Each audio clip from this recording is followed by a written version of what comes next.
The Republican Texas governor, Greg Abbott, has released an expansive list of legislative priorities for a special session scheduled to begin July 21, blending urgent disaster recovery efforts with a range of high-profile conservative goals that failed to pass earlier this year. The governor's agenda includes 18 topics, among them a redistricting effort aimed at bolstering Republican influence in Congress and renewed pushes for regulations targeting abortion pills, transgender rights, and local government lobbying. At the forefront of Abbott's call are 4 measures prompted by the catastrophic flooding over the July 4th weekend, which left more than 100 people dead and at least 160 still missing in Kerr County alone. Legislators are being asked to improve emergency warning systems, strengthen disaster preparedness protocols, enhance communication infrastructure, and provide relief funding to affected communities. Despite the inclusion of those urgent flood-related items, the rest of Abbott's call is steeped in unfinished conservative policy business. Critics accuse the governor of using the disaster response as cover for a broader political far-right agenda. Among the more controversial elements of the session is the directive to redraw Texas congressional districts. This effort follows lobbying by allies of disgraced President Donald Trump, who are seeking to secure the GOP's fragile hold on the U.S. House.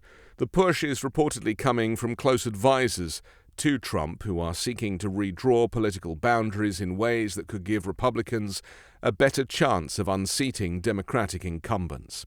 2 GOP congressional aides said the strategy would involve reallocating Republican voters from deeply conservative districts into nearby Democratic-held seats in an effort to make them more competitive.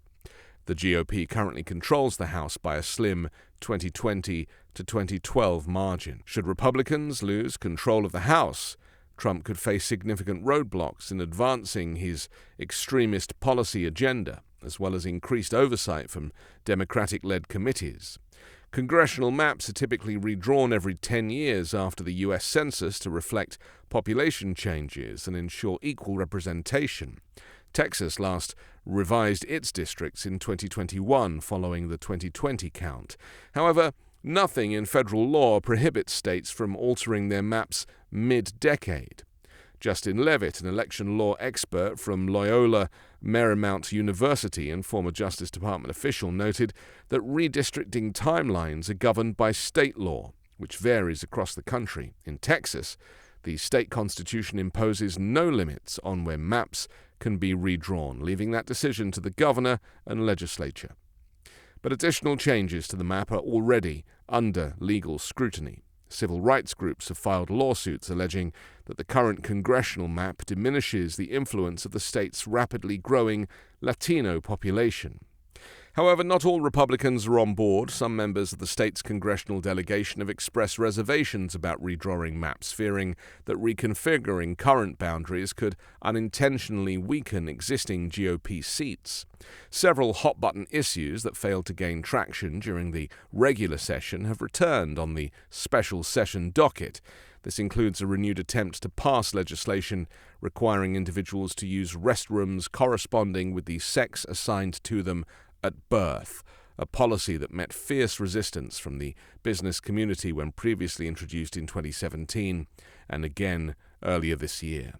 Another major priority is reviving Senate Bill 2880, an expansive measure designed to severely restrict the manufacturing and distribution of abortion-inducing medications.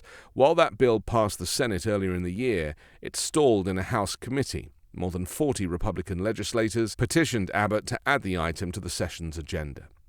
The governor is also pushing lawmakers to revisit legislation that would prohibit cities and counties from using public funds to hire lobbyists to advocate for local interests at the Capitol, a practice opponents have dubbed taxpayer-funded lobbying. Another proposal up for reconsideration is one that would allow the Texas Attorney General to directly prosecute election-related offenses. Currently, state law requires local district attorneys to invite the Attorney General into such cases, a standard affirmed by the state's highest criminal court.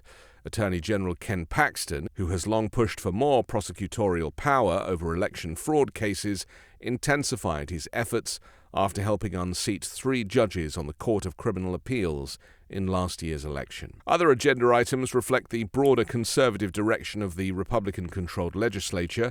Abbott wants lawmakers to create new legal shields to protect police officers from having unproven misconduct allegations made public. Democrats responded to the governor's announcement with sharp criticism. State Representative Jean Wu of Houston, chair of the House Democratic Caucus, accused Abbott of politicizing the flood tragedy by lumping disaster recovery in with divisive social and ideological proposals. Governor Abbott listed flood preparation at the top of his special session call, but then buried it under a pile of cynical political distractions, Wu said in a statement. It's a stunning betrayal of the communities that are suffering. Abbott's lengthy agenda sets the stage for a potentially contentious few weeks at the Capitol as lawmakers grapple with balancing emergency response with a slate of far-right nationalist policy goals. For many, it may feel like déjà vu. Unfinished legislation from the spring has returned, but with even higher stakes this time. I'm Anthony Davis. You can find me on the 5 Minute News YouTube channel and podcast, on Wednesdays co-hosting Uncovered, and on Sunday on The Weekend Show with Midas Touch.